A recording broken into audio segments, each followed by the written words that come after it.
Hello दोस्तों, मैं राजा स्वागत करता हूं आपका आरसी क्लासेस में। और आज मैं आपको पढ़ाने जा रहा हूं हिस्ट्री। इसमें हम हिस्ट्री के पाषाण काल के कुछ इंपॉर्टेंट पॉइंट पढ़ेंगे जो किसी भी एग्जाम के लिए बहुत ज़्यादा महत्वपूर्ण है।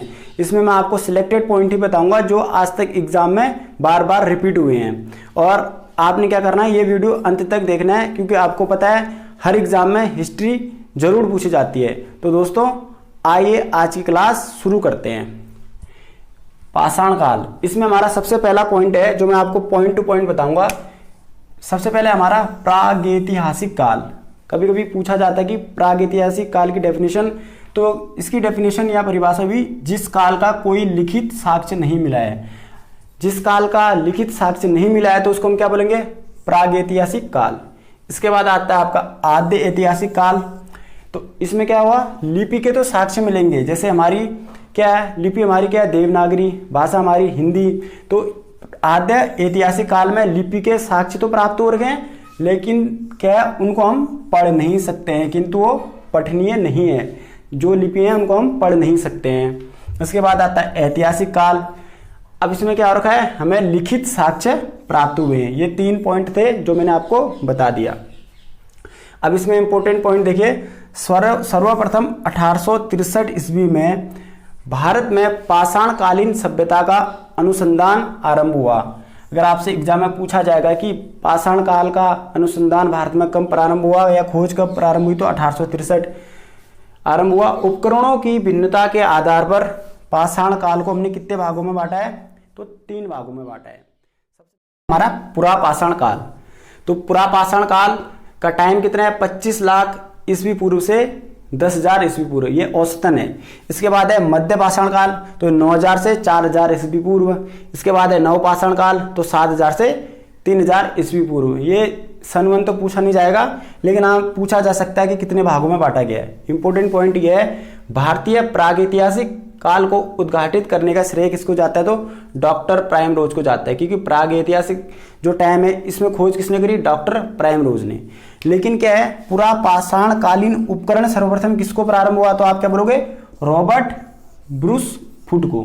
इंपॉर्टेंट है, दोनों पॉइंट आपने याद कर लेना है।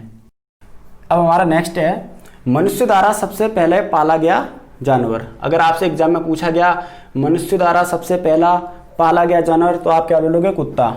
कुत्ता सबसे वफादार जानवर था, है और रहेगा। और कौन से काल में, मध्य पाषाण काल में। नेक्स्ट पॉइंट है, मानव को अग्नि की जानकारी किस काल में हुई, तो मनुष्य को अग्नि की जानकारी किस में हुई, पुरा पाषाण काल में हुई। किस काल में, पुरा पाषाण काल में। इसके बाद नेक्स्ट है, मनुष्य या मानव अग्नि का प्रयोग करना किस काल में सीखा। अब देखिए यहाँ पे प्रयोग करना है, तो कौन से काल में, नव पाषाण काल। जानकारी तो हमें पुरा पाषाण काल में हो गई थी, लेकिन उसका इस्तेमाल करना नव पाषाण काल में सीखा मनुष्य। और ऐसे धातु का प्रयोग भी किस काल में सीखा, तो आप बोलोगे नव पाषाण काल। और कौन सा धातु, तो वो आपका धातु है आपका तांबा। इसके बाद है, मनुष्य द्वारा सर्वप्रथम प्रयुक्त अनाज कौन सा था, तो आप क्या बोलोगे, जौ था। क्या था, जौ। और सबसे पहले ये कहाँ उगाया गया, तो कब उगाया गया, 8,000 ईस्वी पूर्व। औसतन 8,000 ईस्वी पूर्व। तो कहाँ, भूमध्य सागर व ईरान के मध्य स्थित पश्चिम एशिया देशों में ये उगाया गया। कहाँ, पश्चिम एशिया देशों में। इसके बाद नेक्स्ट है, किस स्थान से हड्डी के उपकरण प्राप्त हुए हैं। एग्जाम में पूछा गया है, तो कहाँ से प्राप्त हुए हैं, महदहा से। कहाँ से, महदहा। और ये कहाँ पड़ता है, यूपी का प्रतापगढ़ जिला। नेक्स्ट है, एक ही कब्र से 3 मानव कंकाल कहाँ प्राप्त हुए हैं। एग्जाम में पूछा गया क्वेश्चन है, एक ही कब्र से 3 मानव कंकाल कहाँ से प्राप्त हुए हैं, तो आप क्या बोलोगे, दमदमा। और दमदमा कहाँ है, यूपी में है। इंपॉर्टेंट क्वेश्चन है।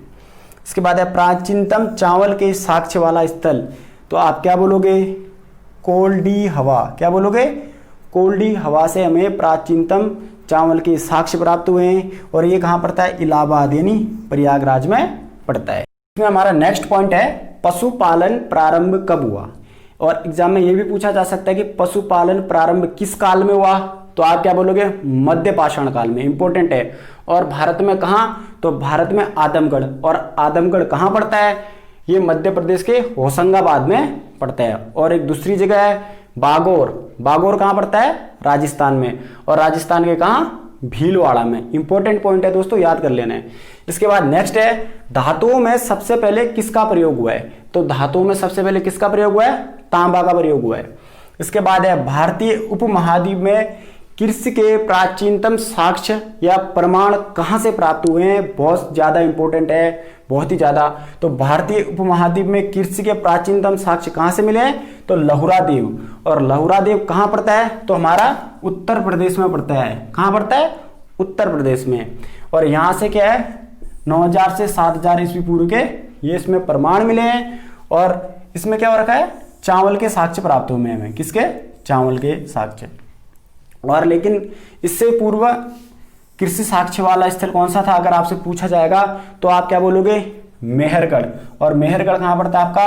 पाकिस्तान के बलूचिस्तान क्षेत्र में पड़ता है। और यहां से हमारे 7000 ईस्वी पूर्व के गेहूं के प्रमाण मिले हैं। अगर आपके ऑप्शन में कृषि के प्राचीनतम साक्ष्य में लहुरा देव नहीं है तो आप क्या लगाओगे? मेहरगढ़ लगाओगे। अगर लहुरा देव है तो पहले आप लहुरा देव को ही चूज करोगे, उसके बाद मेहरगढ़ को। ठीक है। इसके बाद है भारत में मानव का सर्वप्रथम साक्ष्य कहां प्राप्त हुआ है? भारत में मानव का सर्वप्रथम साक्ष्य कहां प्राप्त हुआ है? तो आप क्या बोलोगे? मध्य प्रदेश के पश्चिमी नर्मदा क्षेत्र में। कहां? मध्य प्रदेश के पश्चिमी नर्मदा क्षेत्र में। और खोज कब हुई? तो 1982 में इसकी खोज हुई थी, जहां से हमें पता चला कि भारत में मानव का सर्वप्रथम साक्ष्य मध्य प्रदेश के पश्चिमी नर्मदा क्षेत्र में इसका हमें प्रमाण मिला है। खोज इसकी 1982 में। नेक्स्ट पॉइंट है वेरी इंपॉर्टेंट, आप देखा होगा बहुत सारे एग्जाम में पूछा गया है लेकिन हम एग्जाम के टाइम भूल जाते हैं। भीमबेटका। भीमबेटका किसके लिए प्रसिद्ध है? तो आप क्या बोलोगे? गुफाओं के शैल चित्र के लिए। किसके लिए? गुफाओं के शैल चित्र के लिए हमारा भीमबेटका फेमस है या प्रसिद्ध है। या प्रागैतिहासिक शैल चित्र के लिए फेमस है हमारा भीमबेटका। और यह भी पूछा जाता है भीमबेटका कहाँ स्थित है? तो मध्य प्रदेश के रायसेन जिला, यहाँ स्थित हमारा भीमबेटका। भीमबेटका क्या है? एक गुफा है। ठीक है। और यहाँ से क्या है? सर्वाधिक चित्र प्राप्त हुए। अगर आपसे पूछा जाएगा कि प्रागैतिहासिक काल में सर्वाधिक चित्र कहाँ से प्राप्त हुए, तो भीमबेटका की गुफा से प्राप्त हुए। और यहाँ हाथी, सांबर और हिरन और बहुत सारे जानवरों के शैल चित्र प्राप्त हुए हैं। इसके बाद नेक्स्ट पॉइंट हमारा, किस स्थान पर मानव के साथ कुत्ते दफनाए जाने का साक्ष्य प्राप्त हुआ है?